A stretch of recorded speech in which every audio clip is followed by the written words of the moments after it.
여러분, BTS 콘서트 현장을 상상해 보십시오. 수만 명이 한 목소리로 떼창을 합니다. 그런데 지금부터 200년 전 조선의 공연장에서 정확히 그 일이 벌어지고 있었습니다. 판소리 한 대목이 절정에 오르면 수백 명의 관객이 동시에 얼씨구, 좋다, 의 하고 소리를 질렀습니다.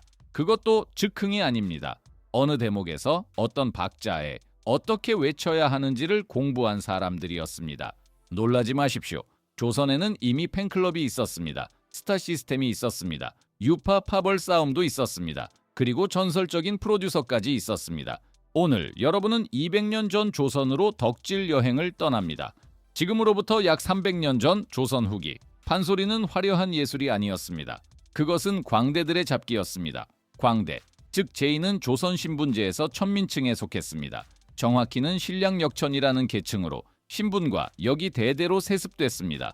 마을 장터를 돌아다니며 북 하나의 목소리 하나로 먹고 살던 사람들이었습니다. 그런데 이 잡기가 어느 순간부터 폭발적으로 인기를 끌기 시작합니다. 왜 그랬을까요? 비밀은 판소리의 구조에 있습니다. 판소리 한 마당은 짧게는 2시간, 길게는 8시간에 달합니다. 그 안에 영웅담, 사랑, 복수, 해악이 모두 담겨 있거든요. 오늘날로 치면 드라마 시즌 1을 통째로 라이브 공연하는 것과 같은 셈입니다. 한 가지 재미있는 일화가 있습니다. 프랑스의 한 외교관이 멋모르고 춘향 전 완창을 주문했다가 8시간 내리 지속되는 공연에 차마 지친 내색도 못하고 진땀을 뺐다는 기록이 전해집니다. 18세기 들어 판소리는 서서히 양반가에 침투하기 시작합니다. 처음에는 잔치 자리에 불려오는 여흥 정도였습니다. 그러다 19세기 순조, 헌종, 철종 세 임금이 다스리던 시대에 판소리는 드디어 전국구 엔터테인먼트로 도약합니다. 얼마나 대단했냐고요?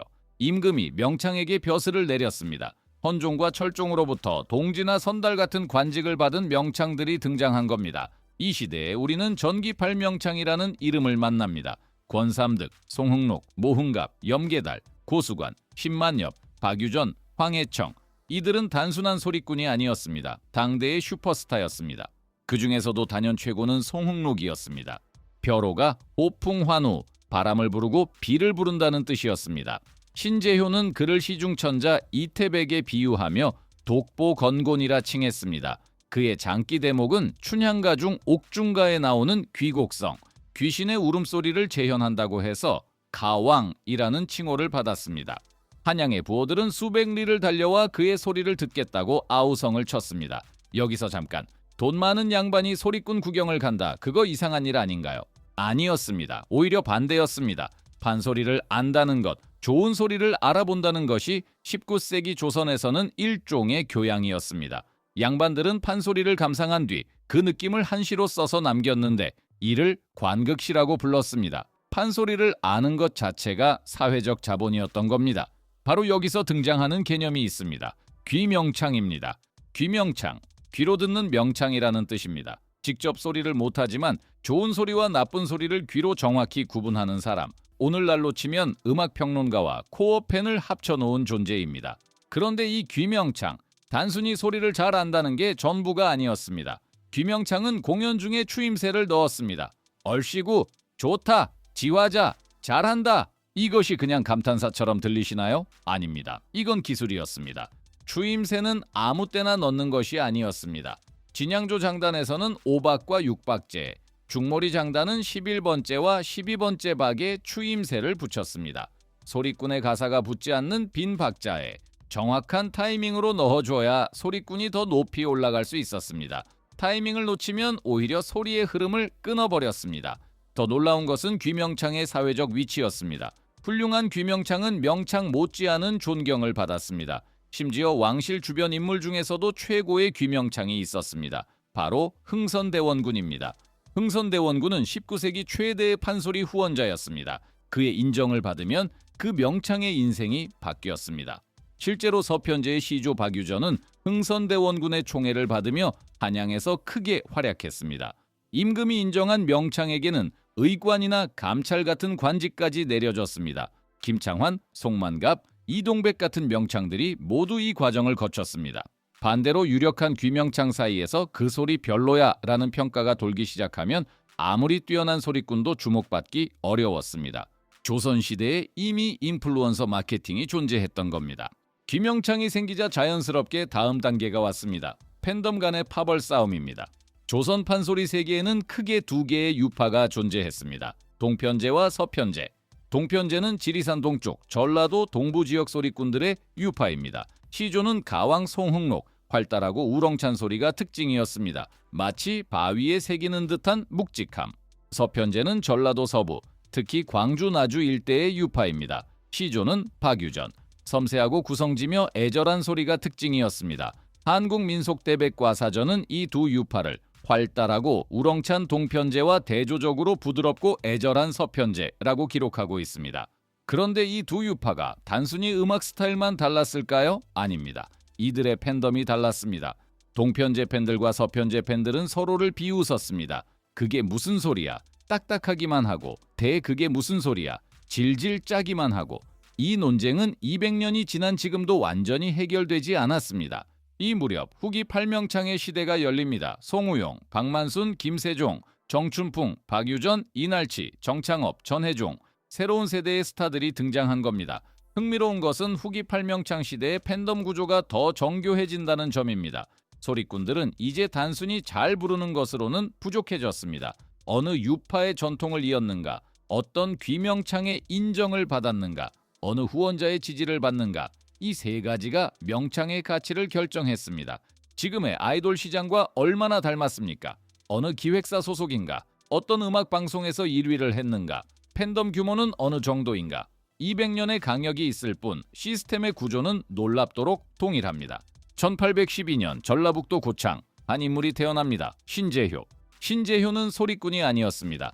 중인 출신으로 아버지가 마련한 재산을 기반으로 고창 관아에 이방이 됐고 이후 호장에까지 올랐습니다. 그런데 관청 행사에 광대를 동원하면서 판소리에 깊이 빠져들었습니다.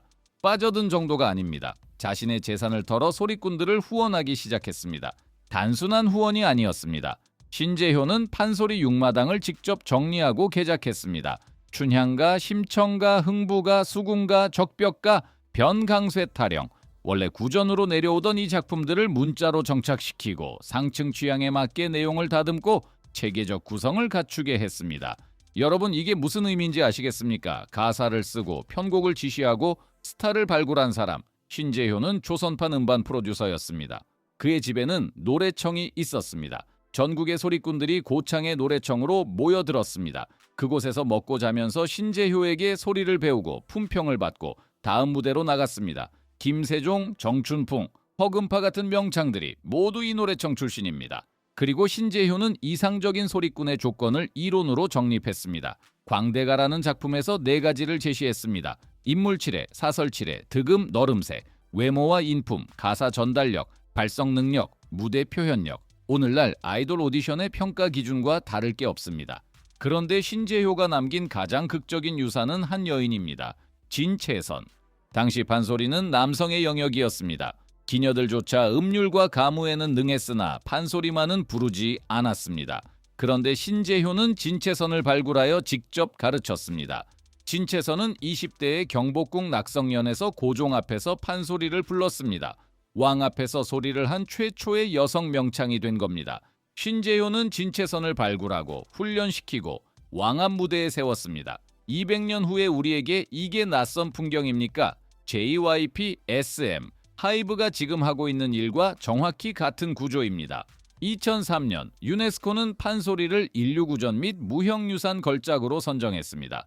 2008년에는 인류 무형유산 대표 목록에 정식으로 등재됐습니다. 판소리가 지금까지 살아남은 이유, 그것은 명창의 실력 때문만이 아니었습니다. 귀명창이라는 팬덤이 있었기 때문입니다.